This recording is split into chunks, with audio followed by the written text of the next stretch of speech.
Selamat datang kembali. Pada kesempatan kali ini, saya akan lebih banyak berbicara mengenai ojek yang ada di kawasan Taman Nasional Gunung Rinjani, terutama via kandang sapi, dan akan ada beberapa pembahasan yang tersaji dalam video ini mengenai dampak positif dan juga dampak negatif yang ada pada kawasan Taman Nasional Gunung Rinjani dengan adanya peran ojek-ojek di Taman Nasional Gunung Rinjani ini.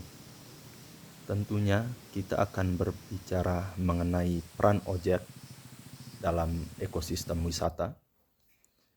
Ojek Rinjani bukan sekedar alat transportasi, tetapi bagian vital dari pengalaman pendakian Gunung Rinjani.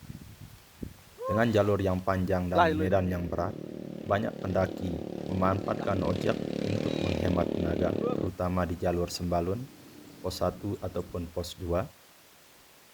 Keberadaan ojek ini juga memudahkan akses bagi pendaki yang ingin mengurangi kelelahan sebelum perjalanan utama, meningkatkan ekonomi masyarakat lokal, mengurangi waktu tempuh, sehingga pendaki bisa lebih cepat mencapai titik awal yang lebih tinggi. Tentunya ada dampak positif bagi para wisatawan atau para pendaki dengan adanya ojek di kawasan Taman Nasional Gunung Rinjani ini, yakni mendukung ekonomi lokal. Pendapatan dari ojek menjadi sumber penghidupan utama bagi sebagian warga di sekitar Rinjani, terutama saat musim pendakian. Tentu juga menjadi daya tarik wisata. Dengan akses yang lebih mudah, lebih banyak wisatawan tertarik mendaki Rinjani, yang berarti peningkatan pemasukan bagi sektor pariwisata lokal. Membantu pendaki pemula. Tidak semua pendaki memiliki stamina yang cukup untuk berjalan kaki dari titik awal. Dengan adanya ojek ini, dapat memudahkan perjalanan sampai ke pos 2 tentunya, dan begitu menghemat banyak tenaga. Tentunya ada pula dampak negatif yang terjadi akibat adanya ojek di kawasan Taman Nasional Gunung Rinjani ini, yakni sedikit mengalami kerusakan jalur atau lingkungan.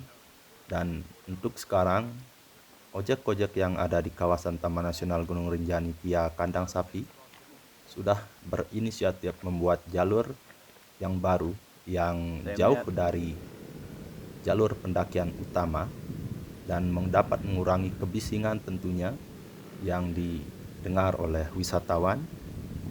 Ada pula dampak yang terjadi, polusi udara dari suara kendaraan bisa mengganggu ketenangan alam Rinjani.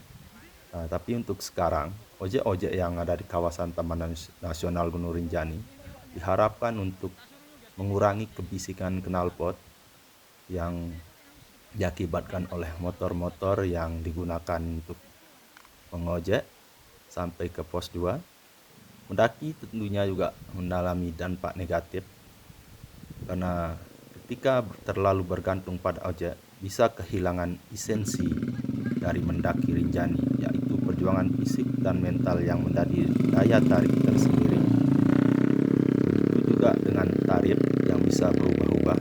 Dan kalau untuk di tahun ini 2025, tarif ojek itu sudah menyentuh angka 200.000 per orang per trip. Ada pula beberapa solusi dan regulasi yang diperlukan atau yang sudah ditetapkan oleh para ojek ya kandang sapi, yakni membatasi jumlah ojek di jalur tertentu agar tidak merusak ekosistem, menggunakan motor yang mengurangi kebisingan, dan dimohonkan untuk menetapkan tarif resmi untuk menghindari persaingan tidak sehat dan memastikan pengojek mendapatkan upah yang layak. Dan untuk di tahun ini, ojek yang kandang sapi sudah membuat jalur khusus yang dapat mengurangi kebisingan dan tentunya aman untuk para pendaki yang tidak menggunakan jasa ojek. Tentunya, ojek yang ada di kawasan Taman Nasional Gunung Rinjani menjadi salah satu daya tarik yang tidak bisa dilupakan dari Gunung Rinjani tersebut.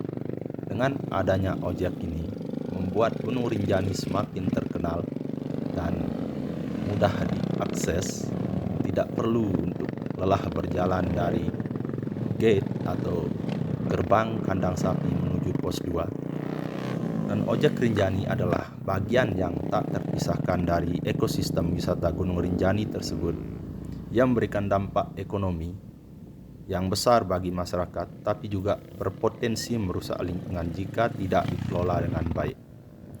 Oleh karena itu, regulasi yang tepat sangat dibutuhkan agar keberadaan ojek tetap memberikan manfaat tanpa mengorbankan kelestarian alam Rinjani.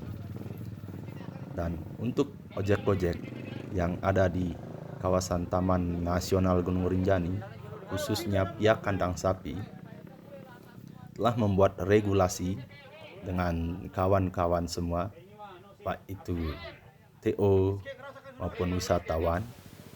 Dan salah satu dampaknya adalah memberikan hal-hal penting yang terjadi, terutama pemasaran atau promosi, tidak untuk di kawasan Taman Nasional saja, tapi di luar dari itu. Maka dari itu, marilah kita bersama-sama menjaga alam ini, terutama di kawasan Taman Nasional Gunung Rinjani. Jagalah kebersihan, jangan buang sampah sembarangan, dan tentunya fasilitas juga dijaga. Tidak buang sampah ataupun meninggalkan sampah dan hanya tinggalkan jejak kaki dan kenangan. Mari jaga alam, jaga bumi, dan save our planet.